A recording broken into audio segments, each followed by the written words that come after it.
Lore entry on soul mechanics. Do you have a soul? More than likely, if you're capable of more thoughts and movements than an unprocessed rock.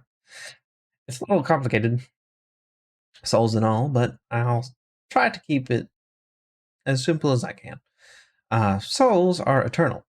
The law of conservation of energy applies to them, you see, so they can neither be destroyed or created, but their state of being can be changed. However, unlike energy, they exist outside what we would describe as time, space, and dimensionality, allowing them to experience the universe anytime, anywhere, and as anything. It's all up to their choice, really. Souls exist in a place we Eos refer to as the Garden of Souls, or Oblivion, since it seems dark in there from outside perspective. All souls are tethered to this realm. It is their origin and place to which they return between incarnations. So reincarnation is the norm, to which some may be surprised or otherwise averse to this information. Either way, feel free to believe what you want. So long as you remain a good person, you will be fine in the end. So when it comes to incarnation, a soul can inhabit any body of any creature that is capable of base minimum of an intelligent thought, as well as intentional locomotion and environmental interaction, which is far less than a minimum than most humans in this timeline would consider for a soul-bearing, sentient feeling creature. Another thing you may be wondering about is if there is reincarnation, then do bad people get off scot-free and mistreated people forced into endless cycles of terrible lives? To which the answer is, of course not. That would be dumb. What would you refer to as heaven is akin to the soul hospital, where mistreated are healed and rested by volunteer angels, and hell is the prison run by volunteer demons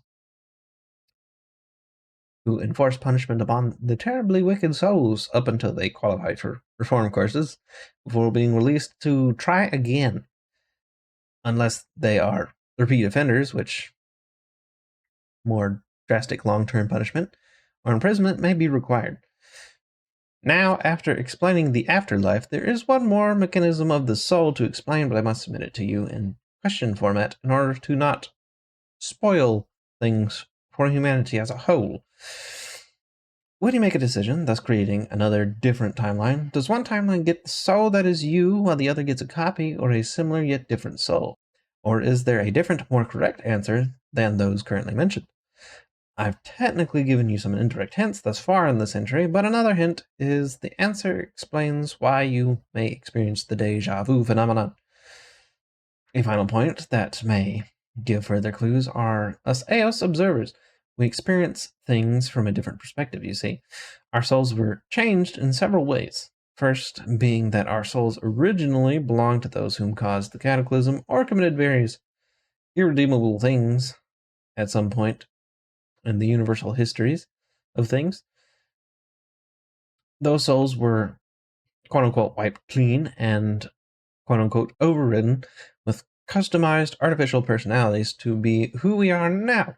Suffice to say, there are no remnants or residual memories of who the soul used to belong to. As far as I'm aware, I have always been me for the past several trillions of years, so I'm pretty sure.